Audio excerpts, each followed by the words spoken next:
So the image of God and of the world is based on the idea of God as a technician, potter, carpenter, architect, who has in mind a plan and who fashions the universe in accordance with that plan. So basic to this image of the world is the notion, you see, that the world consists of stuff, basically. Primordial matter, substance, stuff, as pots are made of clay. And the potter imposes his will on it and makes it become whatever he wants. And so in the book of Genesis, the Lord God creates Adam out of the dust of the earth. In other words, he makes a clay figurine, and then he breathes into it, and it becomes alive, because the clay becomes informed. By itself it is formless, it has no intelligence, and therefore it requires an external intelligence and an external energy to bring it to life and to put some sense into it. And so in this way, we inherit a conception of ourselves as being artifacts, as being made, and it is perfectly natural in our culture for a child to ask its mother, "How was I made?" or "Who made me?"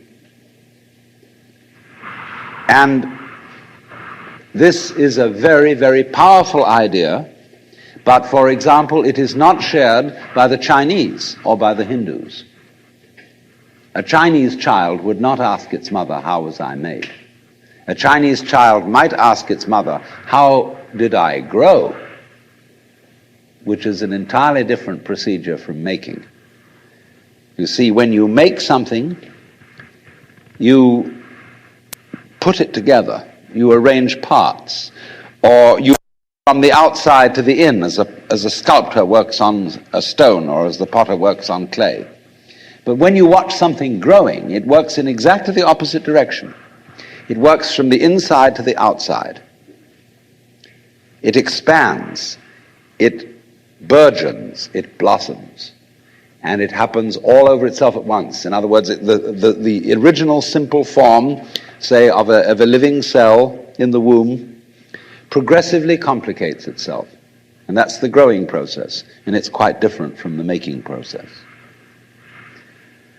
And so there is, for that reason, a fundamental difference between the made and the maker. And this image, this ceramic model of the universe, originated in cultures where the form of government was monarchical, and where, therefore, the maker of the universe was conceived also at the same time in the image of the king of the universe. King of kings, Lord of lords, the only ruler of princes, who dost from thy throne behold all dwellers upon earth. I'm quoting the Book of Common Prayer.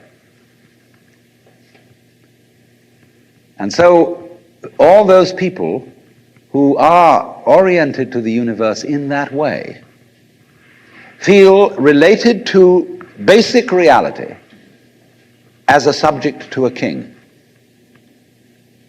And so they are on very, very humble terms in relation to whatever it is that works all this thing. I find it odd in the United States that people who are citizens of a republic have a monarchical theory of the universe,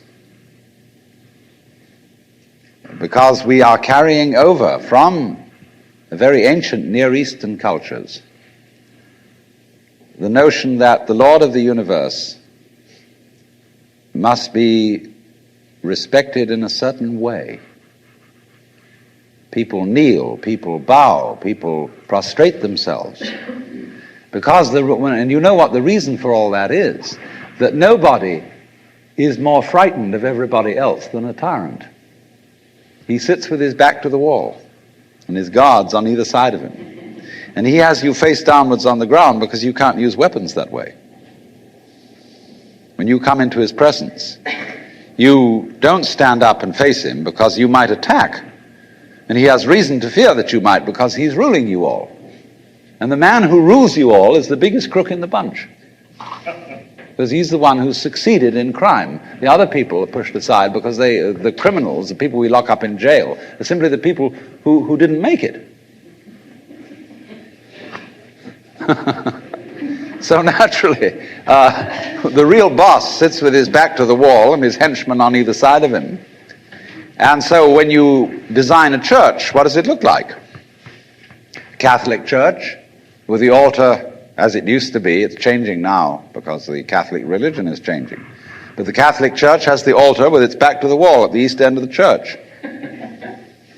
And there, the altar is the throne, and the priest is the chief vizier of the court, and he is making obeisance to the throne in front, but there is the throne of God, the altar. And all the people are facing it and kneeling down. And a great Catholic cathedral is called a basilica, from the Greek basileus, which means king. So a basilica is the house of a king. And the ritual of the Catholic Church is based on the court rituals of Byzantium. A Protestant church is a little different, but basically the same. The furniture of a Protestant church is based on a judicial courthouse. The pulpit. The judge in an American court wears a black robe. He wears exactly the same dress as a Protestant minister. And everybody sits in these boxes. Like there's a jury box, there's a box for the judge, there's a box for this, a box for that, and those are the pews in an ordinary kind of colonial type Protestant church. So both these kinds of churches, which have an autocratic view of the nature of the universe, decorate themselves, are architecturally constructed in accordance with political images of the universe. One is the king and the other is the judge, Your Honor. There's sense in this. When in court you have to refer to the judge as Your Honor, it stops the people engaged in litigation from losing their tempers and getting rude. There's a certain sense to that.